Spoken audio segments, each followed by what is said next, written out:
Welcome to Benson Team's Beyond the Block, your podcast on all things real estate, from advice for real estate agents to tips for buyers and sellers and beyond. My name is Brad. I'm your host, and I am here with Scott Benson, the one and only. How are you doing today, Scott? I'm doing great, Brad. Thanks so much for setting this up. Of course. So today we're going to talk on three different topics, but it's going to be really casual. First thing we're going to talk about is kind of the best way to start in real estate. And then I'm going to kind of ask you about your story, where you started, how you got into it and everything. Then we're going to kind of dabble into things to consider on your first transaction from both perspectives, in terms of the agent's perspectives and then also the buyers and sellers. And then lastly, we're going to talk about kind of tips for buying your first home. So what tips would you give? Sure. So first question I got for you in terms of how best way to start in real estate is, what is your story? Yeah, and I'm always going to be biased, and I think this is upfront to know that we all have a bias. My bias is always going to lean towards a team environment, because I run a team and we have an amazing team, and together we've seen great success. So just know that up front. So the answer to your question is I believe, in short, that if you're new, you definitely want to join a team, because they're going to fast track the learning. So ultimately in real estate, the goal is to get as many opportunities as possible in the shortest amount of time. And in real estate, and this is actually talked about for all of you newer agents out there or thinking of getting into the industry, we often talk, I would say, brokers or brokerage owners will often talk about, has the agent done 8 deals yet? Or has the agent been in the industry for a couple of years yet? What we're really saying is like, have they figured out all the little things that are, super annoying to teach? For example, how do I open the lockbox that's like 1 to the left, 2 to the right, then directly to the number versus the other lockbox? Or I have my first client, and where does he sign the the buyer agreement, or how do I get the confirmation acceptance signed? Like, just little things like that, super tedious to train. On a large team, we have sort of people that focus on that, right? So we've got operations people, administrative people that can kind of assist and walk alongside those agents. But that is why I would say that it makes sense to join a large team, because when you're on your own, like, who's the support? Who's actually helping you figure these things out? You're kind of like out there on an island, and I mean, maybe there's a friend in the industry that can help you, but ultimately you're going to get that insulation that's needed in the team.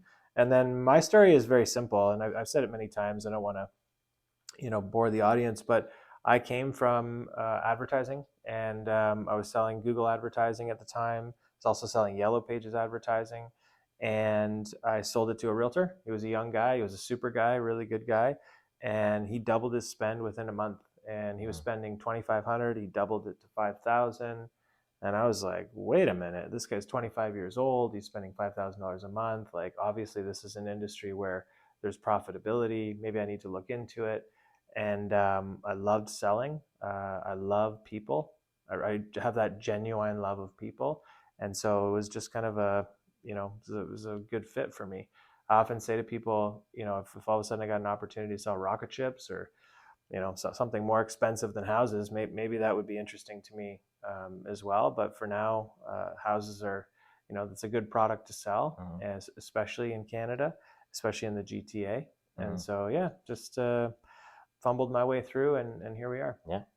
And when you started, like, going to sales for real estate specifically, were you solo at that time, or did you join a group or start Scott Benson Team right away? So we actually I started with my best man. Most companies, you'll find, if there's opportunities, then you're kind of looking to the closest person to you to kind of help you run. A good example is we met in church. And so it's like, okay, we need a content creator. Oh, I know Brad. I know he's a great character. I know he's an amazing guy. Brad, come on, we're doing great things. Let's work together. And so you kind of just build, an organization like that. That's my preference, of course.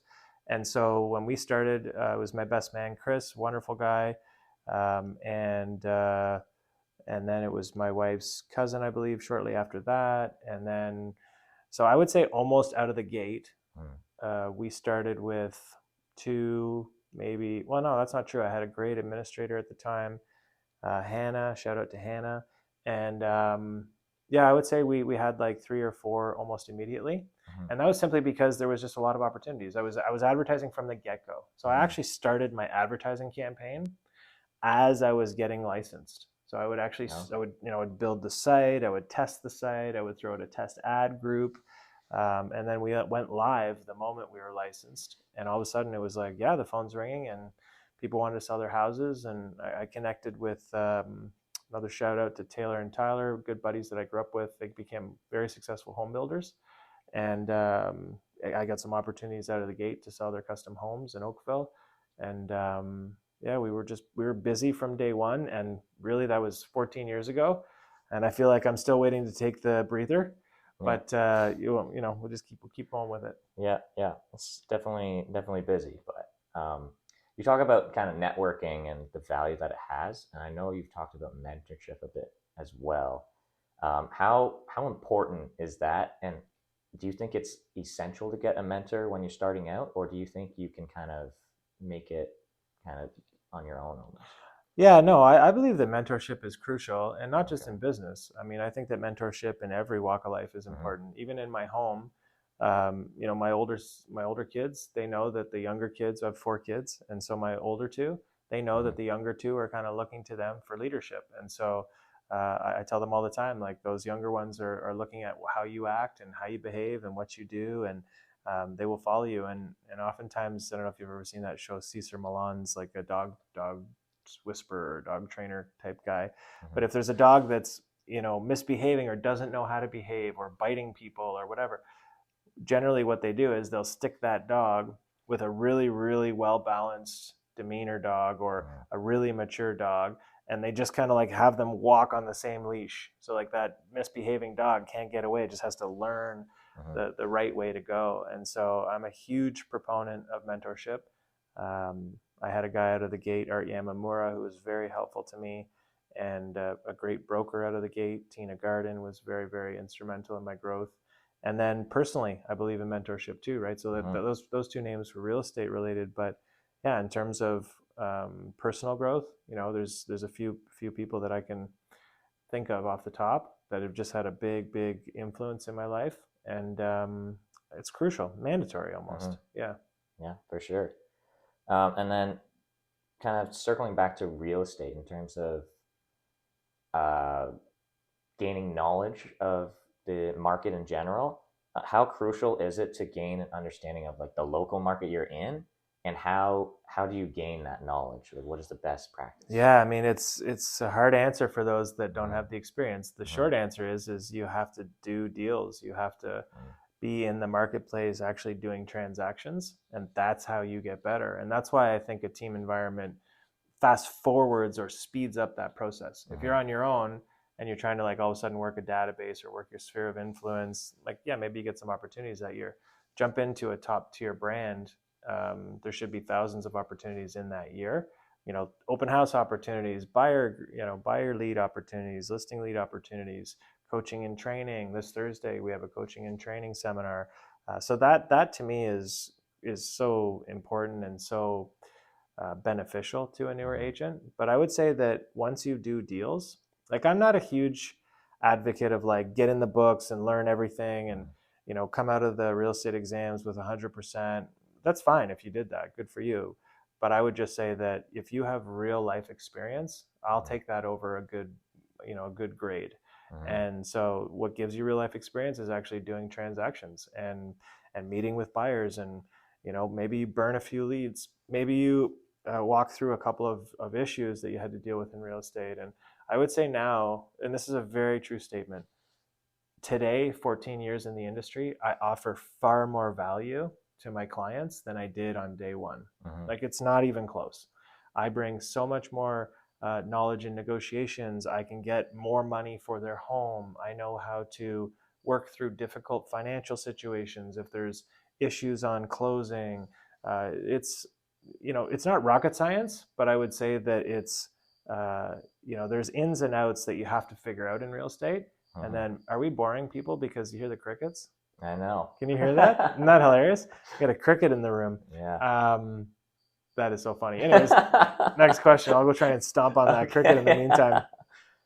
Okay, so we'll move into kind of the first transaction and details regarding that. So first question would be, what are like the key steps involved in the real estate transaction process? Kind of just walk us through what exactly goes it gets involved with that. Yeah. So, like in the real estate transaction, first of all, you need a human being who's going to be a Mm-hmm. client, and I would say so. Then a face-to-face interaction Okay. with that person. Mm-hmm.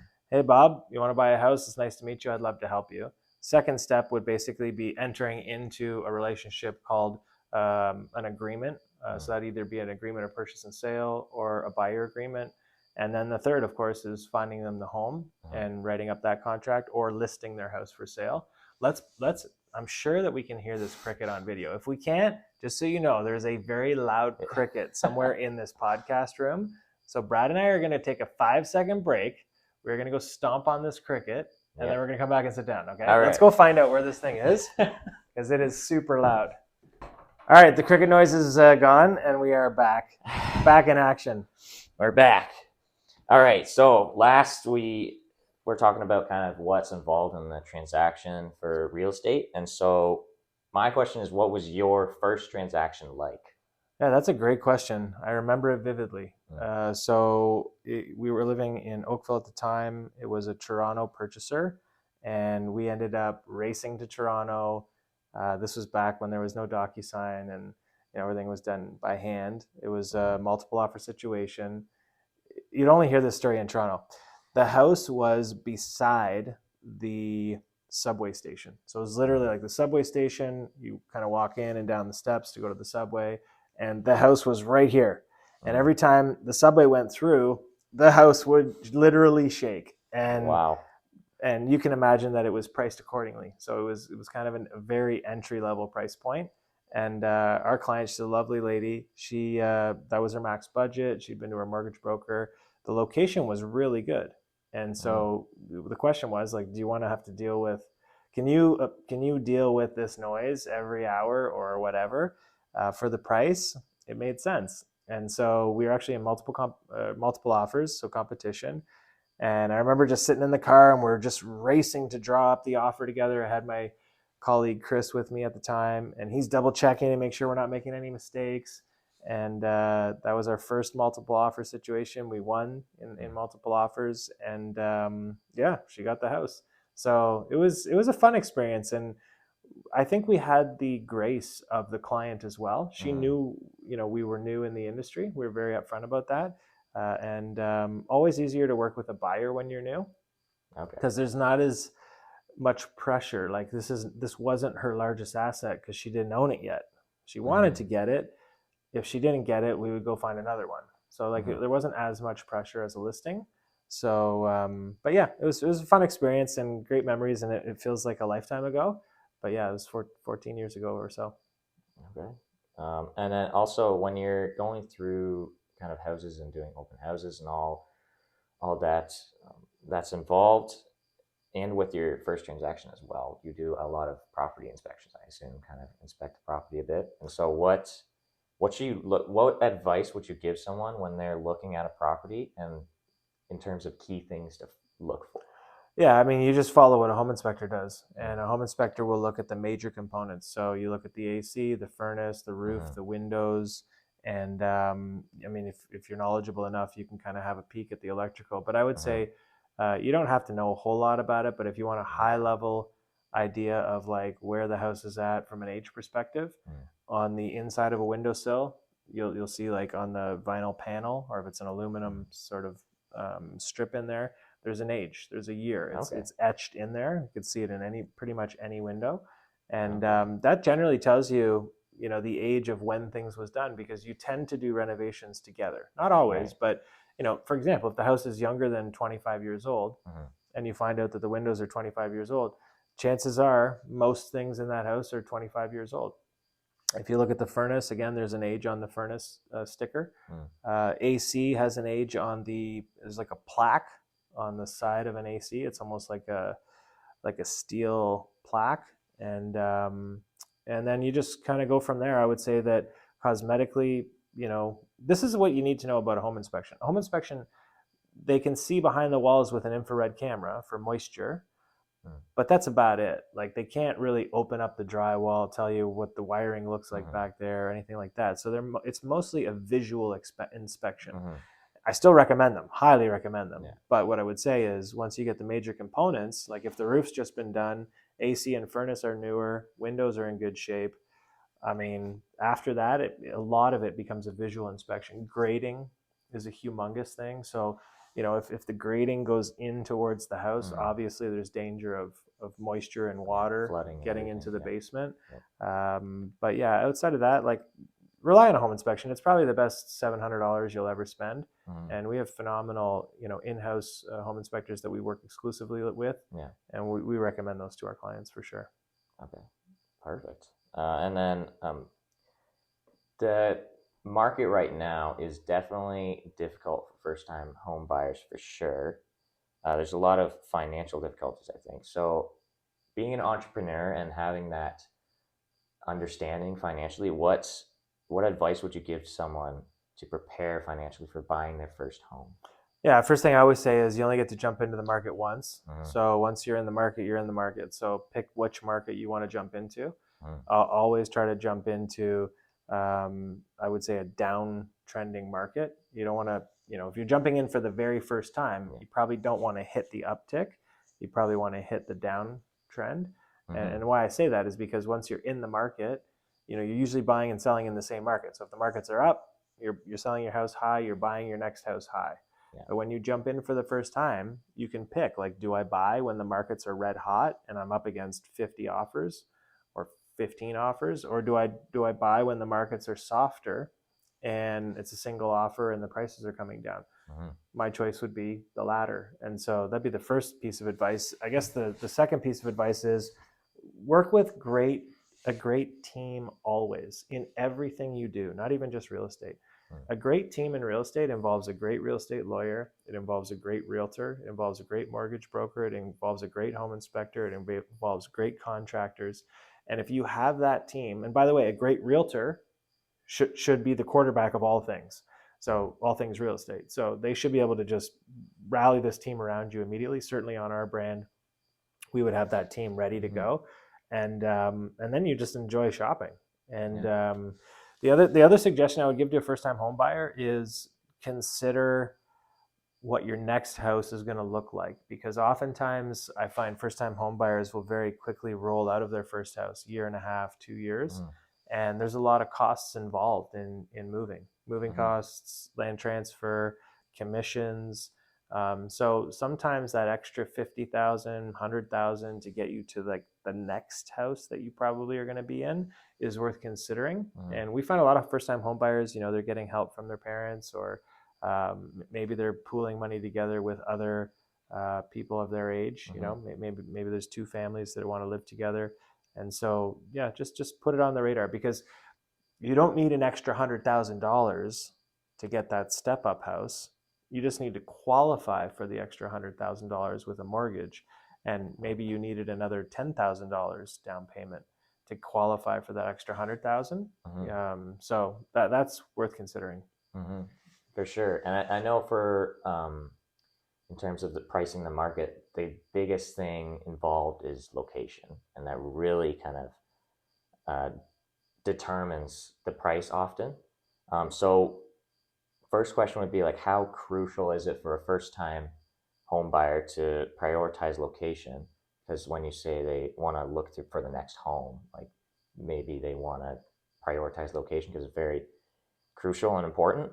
And also, what are the key factors you would look for in terms of finding your location, whether it be like perfect neighborhood or close to certain things, or what would be those key factors that you would suggest? Yeah, so I would say from a high level, like the best locations are going to be probably the closest to the highest employment areas. So for example, Toronto has very high employment opportunities. There's lots of jobs to go around, and so Toronto is a destination across the world to come and live and work. And so the location of Toronto as a city is a phenomenal investment, unless you think that Toronto is not going to be a major city hub moving forward, but I do. So I think that it's a phenomenal investment. And so what you'll find is from Toronto outward, the prices tend to get a bit cheaper, right? You go Mm-hmm. from Toronto to Mississauga, Mississauga to Oakville, Oakville to Burlington, Burlington to Hamilton, Hamilton to Brantford or Niagara, and those prices start to come down because you're getting further away from the job market. And the first time home buyer generally doesn't have a choice. They can't often afford Toronto pricing. Mm-hmm. So I would say the answer to location is try to get as close to Toronto as you can.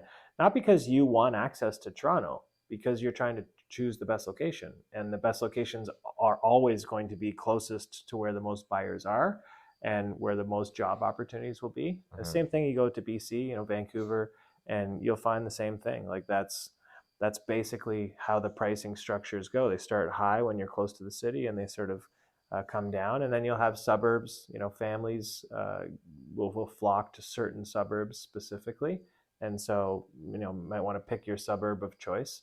Mm-hmm. And outside of that, I would say in every area, probably at least that we work, right, which is kind of the Greater Toronto, Greater Hamilton areas, Yeah. Southern Ontario, basically, is the right way to say it.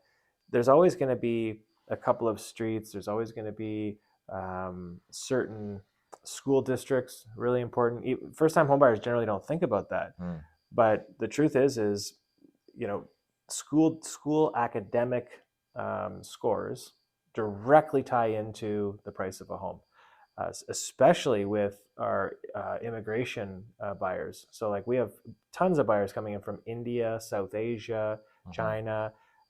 Very, very high on their list is like academic ratings. Like, show me the best schools in the area. Mm-hmm. And for those of you that don't know, FraserInstitute.org, that gives you the rating of every school in Ontario out of 10. And so you're looking for schools that have like an 8.5 rating or above. If you can get into one of those school districts, your property is in one of those school districts, it's going to have higher return Mm-hmm. than an area that doesn't. And now, again, prices follow those metrics. Mm-hmm. So you have to weigh out, like, what can you afford? I also think renting is a really good option that doesn't get talked about too often. And yeah, first-time homebuyers are very eager to like own something. Yeah. And I think that it's a lot of that is the baby boomer, either their grandparents or their parents have instilled in them like real estate is a good asset to hold. Mm-hmm. Buy it, it's going to go up over time. But the cost of houses right now, it makes you question, like, is it actually a good investment? Could I invest my money elsewhere and rent, and would that be a better lifestyle for me? Would I have more cash? Would I have more cash on hand? Would I, would my living quality of life be a higher quality of life if I rented versus owned? And I think that's a very fair question to ask right now. Mm-hmm. I'm not convinced that, at least from an affordability standpoint, that real estate can go up and up and up. I mean, I'm looking at the affordability right now. I'm sure you are as well, and it just doesn't make sense in a lot of cases. Mm-hmm. And so, if 20% of the population can't see affordability in the housing market, is the housing market going to continue to go up and up and up? That's that's up for debate.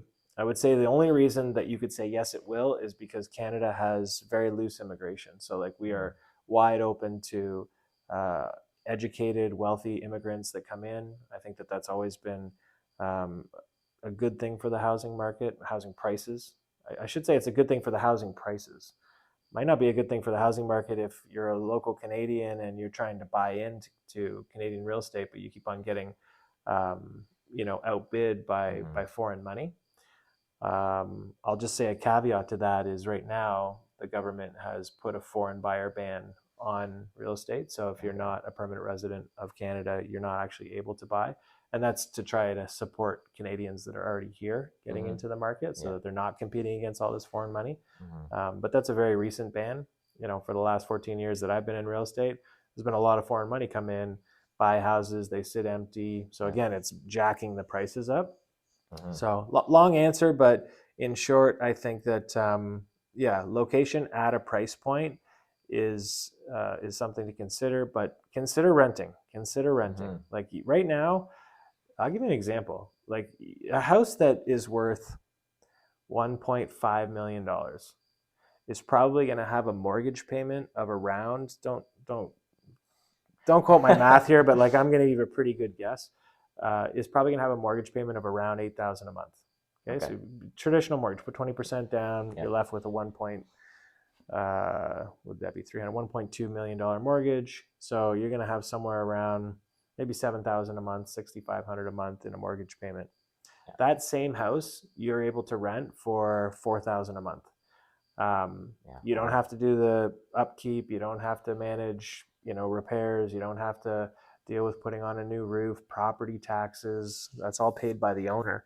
So that owner is not sustaining the carrying costs, right? Mm-hmm. Like they're renting it to you for 4,000. Their carrying costs are 6,500 plus insurance, plus property tax, etc. Let's say their carrying costs are 7,500 a month. They're losing $3,500 a month by renting it. And so that's a good opportunity for the renter. I mean, you're enjoying a quality of life Mm-hmm. in a $1.5 million house and you're paying 4,000 a month. Yes, you're not gaining equity, and yes, you'll never own that house, but you're saving $3,500 a month, $4,000 a month, maybe. So it's worth considering. And with the prices of homes in general going up, would that not kind of put pressure on the renting prices going up as I well? mean, it's just supply and demand. So, and Yeah. I would say that we're assuming that prices are just going to keep going up. And Mm-hmm. I'm not convinced on that. I think that right now we're seeing prices come down. And I think that probably there's a downward trend on the horizon. Like it looks to us with climbing inventory, 54%, I think was the last number, right? More inventory on the market, Mm-hmm. less buyers, 23% less buyers. So you have the two graphs are going like this. Yeah. So is our prices going to continue to go up? Not in the foreseeable future. It doesn't look like to Yeah. me. So I would actually say that prices probably will come down, and Okay. at best, I think that maybe they'll stay the same. Yeah. And so yeah, I think that bodes even more to my point. Yeah. And then so renting would probably kind of keep also the same pace as well, following prices. Yeah, I mean, it depends on supply and demand. So like if Yeah. all of a sudden a ton of people started to put their properties up for rent, like I'll tell you Yeah. where rents are going down is in the condo market. So the Right. condo market right now is flooded with inventory. Mm-hmm. Everybody's trying to sell their condos. Not a lot of them are selling. So what's going to happen is those condos are going to get try to get rented out, Yeah. and when there's a whole bunch of condos for rent, the renter has competitive pricing. Yeah. And if everyone's listed their two-bedroom condo for $1,700 for rent, the one that gets rented is the one that lists it for $1,600, and so on and so forth, $1,500, $1,400, and where does that end? So I would say that yeah, renting right now, even for myself, like Mm-hmm. I really consider sometimes going, wow, like I can afford X amount in a house. I could live in that same house and rent it for, this Yeah. price. I mean, it's worth considering. So, because you can Definitely. take that equity, you can take that money that you would have bought the house with, you can invest it, right? You can put Yeah. it into the stock market, you can put it into a business, you can, lots of ways to invest money. Mm-hmm. Multifamily's got lots of investment opportunities right Yeah. now. So, yeah, I would say it's worth considering. Yeah. And then when you're working with different clients, in terms of some of them may be very set on something and like they really want this, what advice would you give them in terms of kind of separating their needs versus their wants? Well, I would say that I don't like to jump in front of somebody's desires. Yeah, And so, absolutely. as a trusted advisor, like I'm not here to tell you how to spend your money. Mm-hmm. I think what I like to do is make sure that you're not overpaying and you're not buying something that is a bad investment. But if you want, oftentimes I remember thinking when going through certain houses, like, wow, this place is like this is not at all what I would purchase. Mm. And it's like, well, who cares what I would purchase? This is not about me. Yeah. Like, what do they want? And so I've learned to kind of step out of the way of what they're looking Mm-hmm. for, and just make sure that they're protected on their investment. They're not overpaying, and yeah, I would say that kind of let people choose what they want to do. You'll find people in life, and we all know them, that they make investments and they do things that we wouldn't do. Mm-hmm. And are we being judgmental, or are we being concerned for them, or are we just cautiously guiding them? You have to make sure that that you're walking that fine line. Because if it's just a straight judgment of like, why are they buying that, or why are they doing this? Well, that's because it's their money, it's not my money, and they can do what they want. And I think that's helpful to a lot of realtors as well, because I will hear realtors say like, no, you don't want that house. It's like, well, what if it's actually, I'll tell you a real story. So I had a friend go down to Florida, and the realtor down in Florida was showing him some houses, and he found a house that he really wanted to buy. And actually the realtor gave him good advice in that it probably wasn't his best investment. But the way he said it was, no, you don't want that house. You don't want that house. And without maybe explaining, and I wasn't there, but what this is told to me by the client, but without maybe explaining like, this is why you don't want that house. You know, maybe the ROI is not there. Maybe the upside is not there, etc. But what the client heard was like, no, you don't want that house. You don't want that house. And he was like, well, no, I do want that house. And he found a realtor and he bought that house. And so he found a different realtor that was like, yeah, go ahead. If you want this house, grab it. And so that's kind of just an anecdotal story around the fact that, like, remember that, like, we are not buying the house. The client is buying the house. We want to make sure they're protected, that it's done, I would say at the right price. That's very good advice. I think that's our job as a realtor, is to really put a price forward where we feel like this is value. And I even said to a wonderful couple early in my career, I think we're overpaying slightly, but the seller is not willing to come down. So if you're okay with paying that price, just know that, like, we're probably overpaying by 3-4%. I believe the market is going up and it'll catch up to your price, but we're paying a premium right now that we probably wouldn't have to pay across the road if something else came up. And they so appreciated that. They bought that house. I didn't get in their way, and they made money on that house and sold it a couple of years later. Yeah. So yeah. Did you ever find it kind of challenging to almost separate your personal from the? Yeah, it is hard, because, like, we're human beings, and especially salespeople. You know, you probably know salespeople in your circle of friends.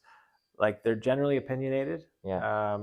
Oftentimes, I think those opinions come from a good place, and sometimes those opinions come across as self-righteous, or knowing more than everybody else, and that's certainly not the intention. But it can come across that way. But yeah, I think that can happen, and I think that we have to remember that we're there as a Advisor, as a trusted advisor. But the opposite is true. That this is what happens with often agents that don't speak up when they should, is then you just become someone who's basically pushing paper around, like, okay, sign here, I'll just do whatever you say. Well, was there an advisor? Was there a trusted relationship? Was there an actual team effort? Or was it just like, no, the client's just doing whatever he wants, and I'll just facilitate whatever he wants, even if he's about to make a really bad decision, I'm not going to mention it.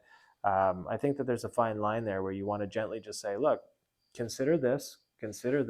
I'll tell you something that you learn over time with real estate, but you'll shop with a family, for example, and their kids love road hockey, and you get to know them, and they just love road hockey, and they find the perfect house. And that house just happens to be on the corner of a street, or maybe that street has a slight decline.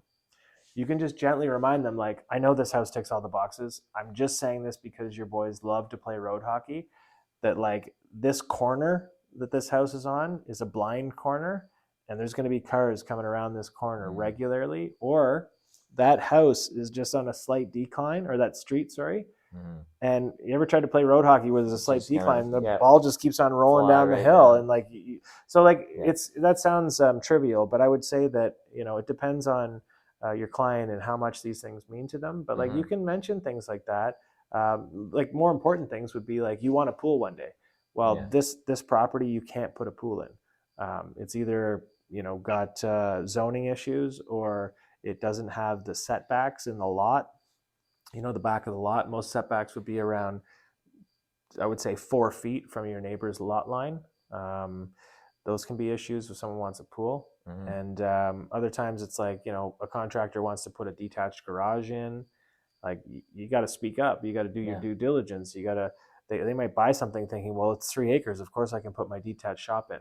Well, they didn't know that there was a floodplain zone, and there's conservation back there, and there's, it sounds crazy, but like oftentimes in the country, you'll find there's like a protected salamander, or there's a protected Mm. frog, or so you have to go to the conservation and find out, like, can I actually put my detached shop there? It Yeah. looks like it'd be a no-brainer. Yeah. But those are things where you have to speak up and you have to be Hmm. knowledgeable, and that's our job to sort of Yeah. uncover those things.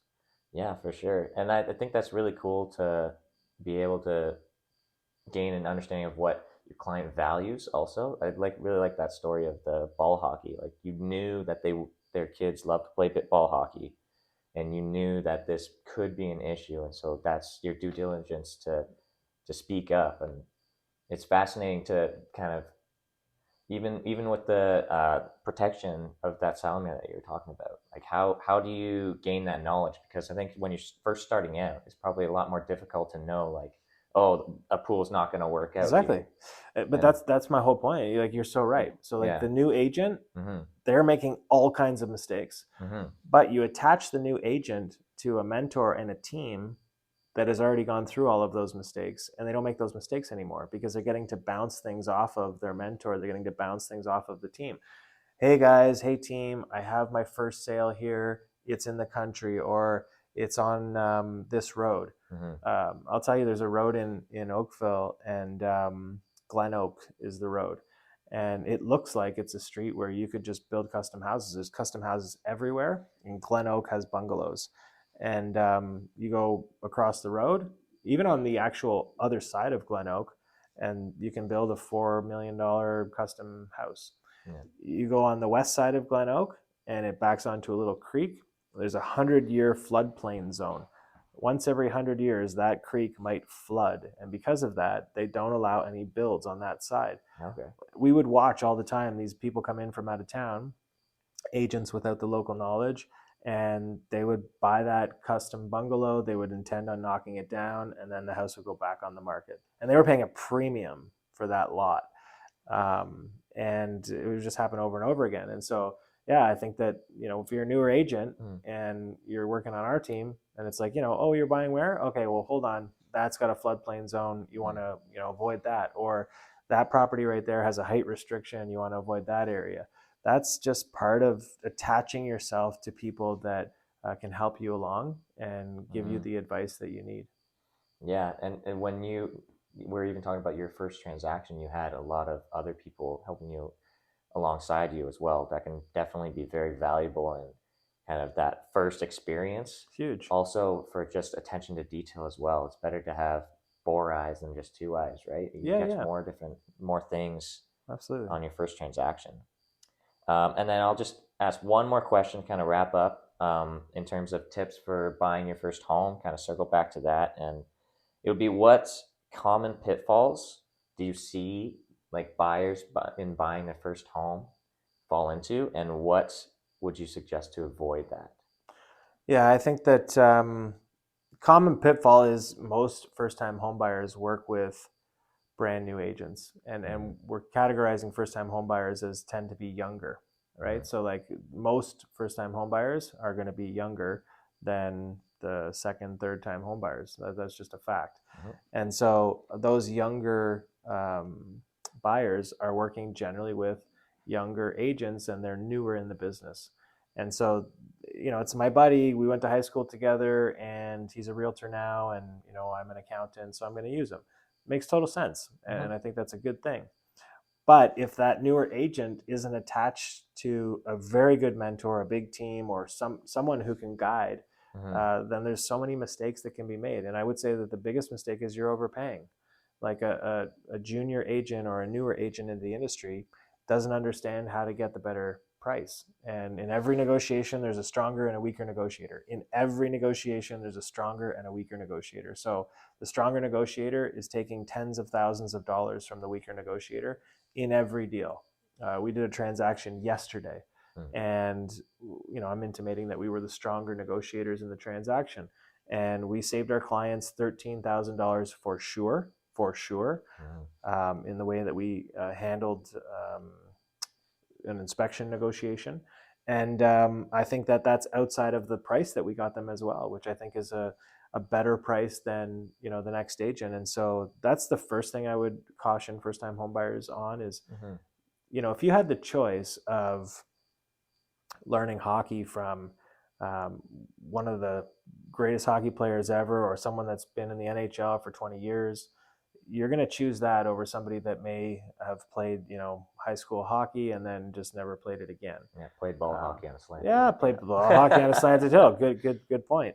So, and maybe you don't get, Wayne Gretzky to show you how to play hockey, but maybe you have, somebody that learned hockey from Wayne Gretzky and he's the one helping you, or you know what I'm saying? So you want to tie into as much expert. That's one thing I will tell you. It's taken me a long time to learn it in business, but I have finally learned that if you want to be great in your ventures, and buying a house is one of those, you have to have a great team. You have to attach yourself to great people.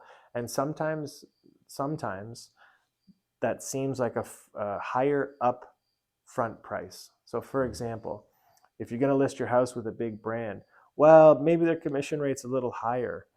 I can get this guy and he's going to discount his commission down to nothing.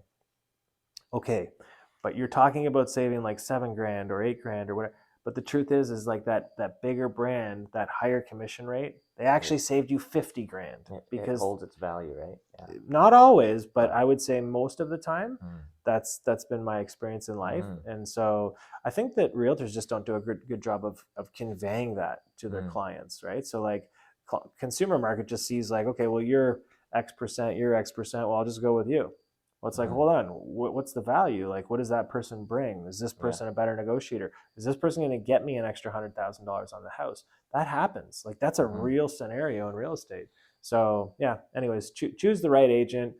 Be very cautious on price. Second thing I would say to a new first-time home buyer would be consider your next house and how much more that would be.